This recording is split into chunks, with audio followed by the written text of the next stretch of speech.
प्रकार के शब्दों में लिखा। इलेक्ट्रॉनिक क्षेत्रों पर एक आध जगह चला तो मैंने जिलाधिकारी चंदौली को किया।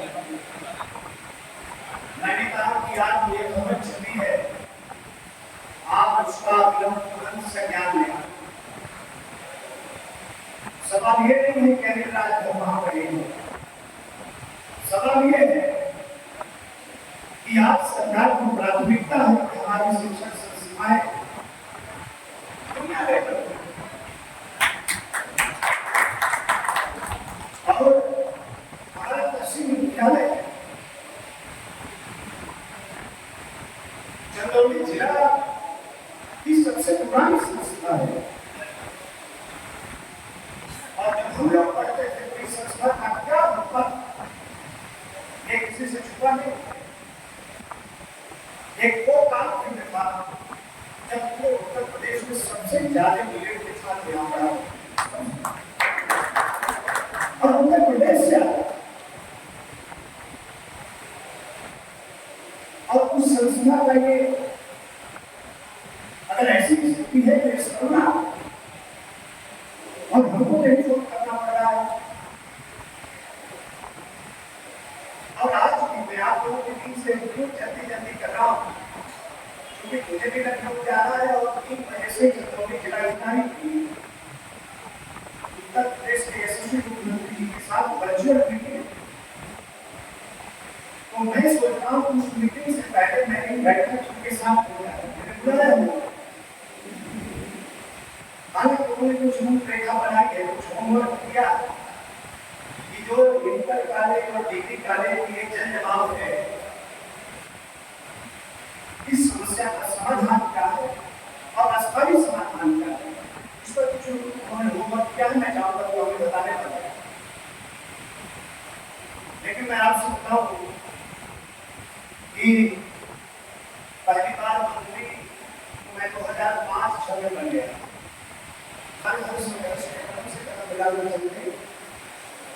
तमाम ऐसे साथी यहाँ पे बैठे, उनके प्रयासों से, उनकी मेहनत से मैंने दोबारा जीत कर गया तो अपने कैबिनेट की सदस्य हुई। और आज उत्तर प्रदेश की कैबिनेट में 5 राज्यपालों को बैठते हैं, हमारे मुख्यमंत्री जी और पूर्व माननीय मुख्यमंत्री और 15 हम कैबिनेट के लोग। तो पहली बार मैं जब कैबिनेट बना तो भी उत्तर प्रदेश की कैबिनेट का मैं सबसे कम मेंबर हूं। और आज एक हमारे उम्र के एक कैबिनेट मंत्री और आ गए थे, तो हम 2 लोग उत्तर प्रदेश का युवा, उत्तर प्रदेश की भौगोलिक स्थिति, उत्तर प्रदेश की सांस्कृतिक विरासत, उत्तर प्रदेश की परंपराएं, उत्तर प्रदेश की माटी, इसकी कीमत, इसका मूल्य क्या है, ये आपको बताना है। मेरे पास बार पूर्वांचल और मैं समझता हूँ पूर्वांचल पूरे उत्तर प्रदेश, पूरे देश में एशिया की यूनिवर्सिटी दिव्यांगों की यूनिवर्सिटी है लखनऊ के अंदर। तो जब दिव्यांग विभाग मेरे पास था तो वो मेरे आदमी मैं वहाँ थी और कई बार बहुत बड़े बड़े बच्चों से हमने कहा है कि अगर वास्तव में गुरु शिष्य की परंपरा क्या है, उसका जीवन उदाहरण अगर आपको देखना हो तो आपको हमारे महाविद्यालय में जाना चाहिए। हमारी जो परंपराएं होंगी ये अगर सीखना है और इसको समझना है तो सडनली यहाँ आना पड़ेगा। मैंने बहुत बड़े बड़े मंत्रियों से कहा। अभी 8 तारीख को देश के महामहिम उपराष्ट्रपति जी के साथ, धनखड़ जी के साथ मेरा कार्यक्रम दिव्यांगों के लिए यूनिवर्सिटी कराई है। तो यूनिवर्सिटी के कार्यक्रम है महामहिम उपराष्ट्रपति जी के साथ मेरा, और वहां भी चर्चा हो। तो जहां भी जाता तो इस माटी के और इस माटी के आशीर्वाद की बड़ी ताकत है, उसको महसूस करने की जरूरत है। हमारे छोटे भाई बहन यहाँ पर बैठे हैं, मैं अनुरोध करूंगा कि बहुत शिद्दत के साथ यहाँ का एक जलवा, यहाँ के एक घरों और उसकी ताकत को महसूस करें। आज सरकार आपके लिए सहयोग का रास्ता खोज रही है। ये जो कार्यक्रम है बहुत अच्छा कार्यक्रम है। आज हिंदुस्तान की प्रतिभा का सम्मान आज पूरी दुनिया में होगा और पूरी दुनिया में भारत की प्रतिभा का इतनी डिमांड है। आज मेरे पास सेवा योजन विभाग भी है, श्रम है, सेवा योजन है और कोऑर्डिनेशन का विभाग है, समन्वय विभाग मेरे पास है, जो हर विभागों को एक साथ एक प्लेटफॉर्म पर बैठाने का काम करता है और समन्वय स्थापित करके सरकार की जो विकास की योजनाएं हैं उसको गति देने का काम करता है। तो इतना महत्वपूर्ण विभाग मुख्यमंत्री जी ने हमारे कंधे पर दे रखा है। मैं आपसे सच कह रहा हूँ कि आज सेवा योजना मेरे पास है और दुनिया के जो हमारे विकसित जो राष्ट्र हैं, खासतौर पर यूरोप के अंदर जो भारत के नौजवानों की डिमांड है और दुनिया के अभी हमने इजराइल में भेजा है 3000 नौजवानों को भेजा है। अभी Poland, Scotland, Fiji, America, Argentina तमाम देशों से हमारे पास डिमांड आ रही है कि हमें इस तरह के बच्चों की जरूरत है और भारत के ही बच्चों की जरूरत है, उत्तर प्रदेश के ही बच्चों की जरूरत है। तो एक बहुत बड़ा वातावरण बन रहा है और आज जो हमारे गुरुओं ने बताया है वो यहाँ बैठे हैं, इन्हीं लोगों ने बताया कि देश प्रथम की भावना से हमें काम करना है। तो नेशन फर्स्ट देश की भावना से ही अनिल राजभर काम करता है। आप सभी लोगों की काम करो, समय कम है, कभी मौका मिलेगा। ये यहाँ की विद्यालय की समस्याओं के लंबी है, लेकिन उसके अलावा भी संस्था के लिए हम क्या कर सकते हैं इसके बहुत संवेदनशीलता के साथ, बहुत गंभीरता के साथ हम उस पर विचार करेंगे।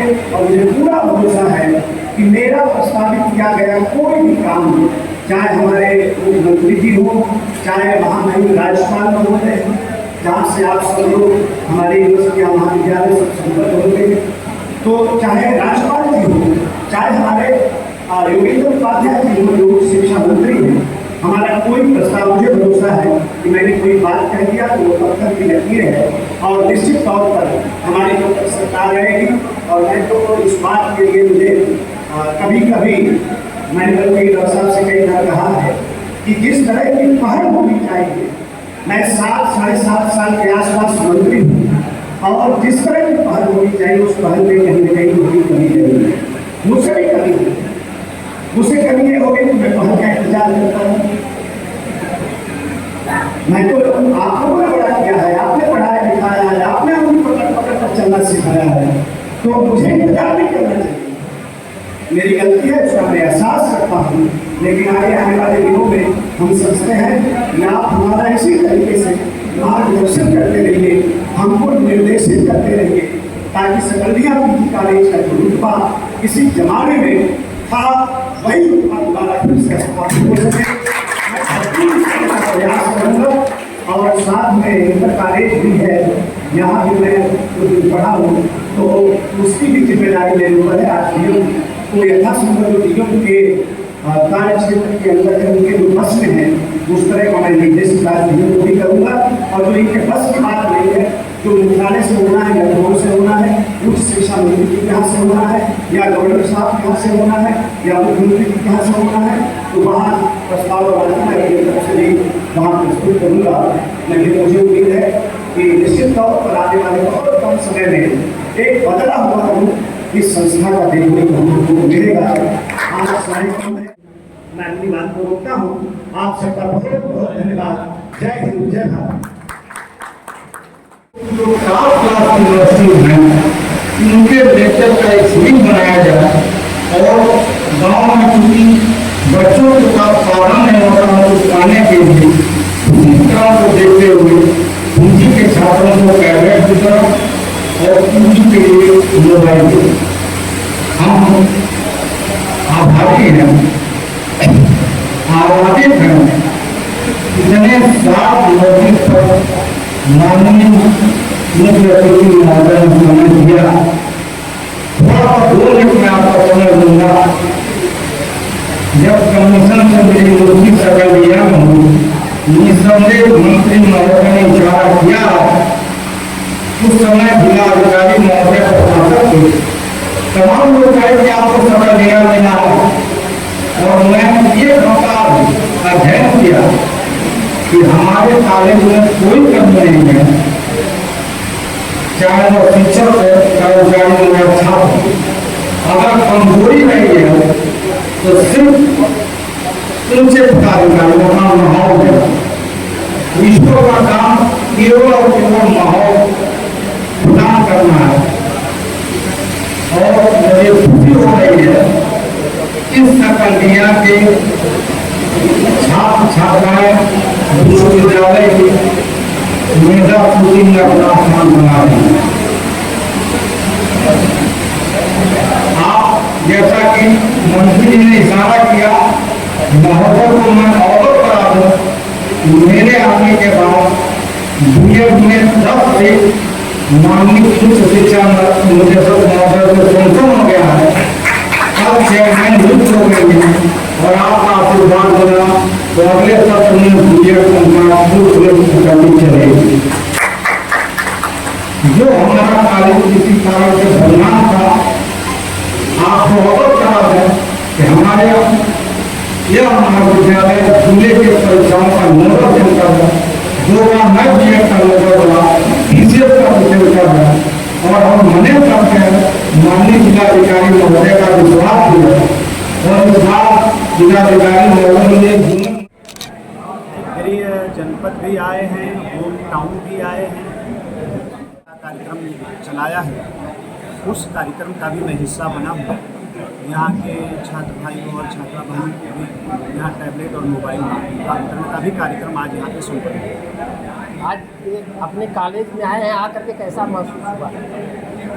आप जानते हैं कि जहाँ आदमी जीवन का इतना लंबा समय काटा हो और वो भी जब आदमी शिक्षा ग्रहण करता है, छात्र का जीवन व्यतीत करता है, उन जगहों पर आना, वहाँ की दरों दीवार को देखना, वहाँ की मिट्टी से एक बार फिर से जुड़ना, गुरुओं के बीच में बैठना, वैसे अनुभूतियों के लिए शब्द नहीं होते। बस ये है कि प्रसन्नता की भी पराकाष्ठा होती है, तो मन प्रसन्न है।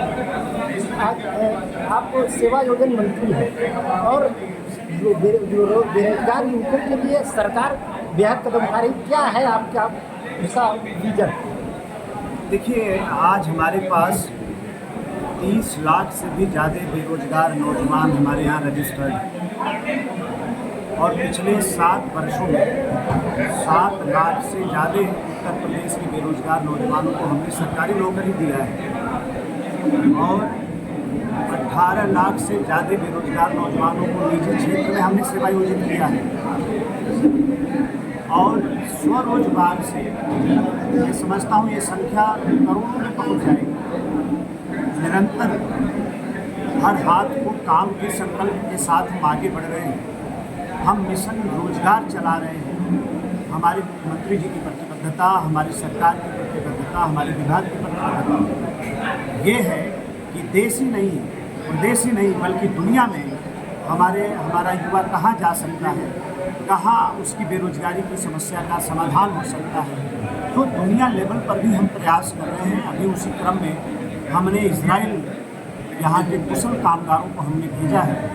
अभी स्कॉटलैंड, पोलैंड, अर्जेंटीना, स्विट्जरलैंड और यूरोप के भी तमाम देश और ख़ास तौर पे जापान, फिजी, तमाम दुनिया के देश हैं जो हमसे जुड़ रहे हैं और डिमांड कर रहे हैं। हमारा जो पैरामेडिकल स्टाफ है, हमारा जो नर्सिंग स्टाफ है, हमारे जो इंजीनियर हैं, ऐसे लोगों की डिमांड यूरोप और विकसित देशों में बढ़ रही है। तो मुझे लगता है कि एक अच्छा कार्यक्रम हम लोग आगे बढ़ाने में सफल हैं। अखिलेश यादव के करीबी कन्नौज के हैं नवाब सिंह यादव, उनका डीएनए टेस्ट आज मेल खा गया है, क्या कहेंगे? रेप के आरोपी है। अब इस पर देखिए बहुत बात हो गई है। समाजवादी पार्टी का चेहरा, उनका चरित्र कौन नहीं जानता है, सब लोग जानते हैं। और उसका एक छोटा सा उदाहरण नवाब यादव। बनारस की धरोहर को मिटा करके गांधी चबूतरा और भारत माता की मंदिर को नहीं, यही बात वो लोग जब भगवान विश्वनाथ का कॉरिडोर सरकार बना रही थी तो ऐसे ही सवाल विपक्ष के लोग खड़ा करते थे। लेकिन आज भगवान भोलेनाथ में श्रद्धा और आस्था रखने वाले जो श्रद्धावान लोग हैं, आज देश और दुनिया के लोग आज आ रहे हैं। सामान्य दिनों में भी 2 लाख से ऊपर लोग दर्शन करते हैं। वो कॉरिडोर बनाने का ही परिणाम है। तो आज जो बनारस में विकास हो रहा है, आज देश के अंदर बनारस के विकास में एक मॉडल खड़ा किया है, उसका अनुसरण देश के दूसरे हिस्से में भी हो रहा है। ये उनको दिखाई नहीं देगा, तो उनको तो विरोध के लिए विरोध करना है। वो तथ्य के साथ, प्रमाण के साथ, एक अच्छी भावना के साथ विरोध करें, स्वागत है। लेकिन विरोध के लिए विरोध करना फैशन बना लिया है अखिलेश जी ने। तो इसके लिए क्या कहना है, जनता देख रही है, सुन रही है, समझ रही है।